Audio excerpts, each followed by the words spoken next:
Bien. Alors, je continue. Regardez, je vais vous montrer une technique qui est enseignée et utilisée dans certains milieux, qui est la technique qui consiste à supprimer la seconde moitié de tangente.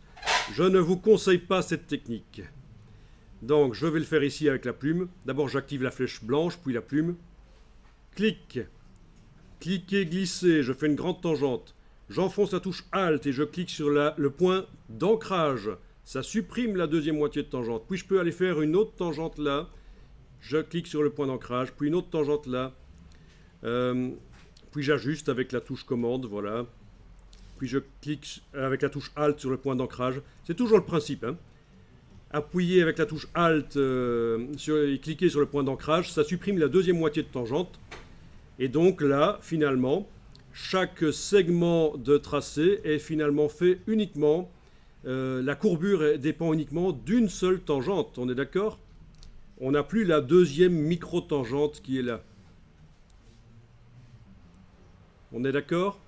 Donc c'est une technique qui est enseignée, que vous connaissez peut-être. Je ne la conseille pas. Pourquoi? Parce que ça fait des objets avec des cassures. Et si vous faites un objet 3D au départ de ce profil que vous êtes en train de faire, par une extrusion, une révolution, etc., ou si vous faites du grand lettrage sur des vitrines, des choses grandes, vous allez voir des cassures à certains endroits.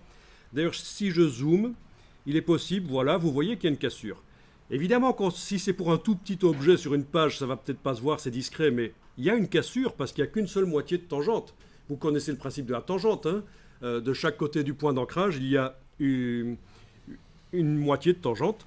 Alors, avec mon autre système de la micro-tangente, quand je zoome, je n'ai pas de cassure. Pourquoi?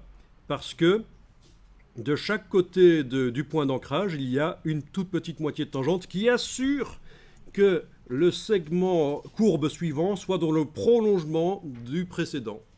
Voilà, donc l'intérêt de la technique de la micro-tangente.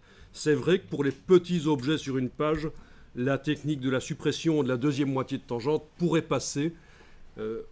Mais je vous ai dit, 3D ou grand objet, vu en grand, cassure visible, ça se sent, vous connaissez tout ça. Si vous êtes un peu observateur, vous avez déjà vu ce genre de choses.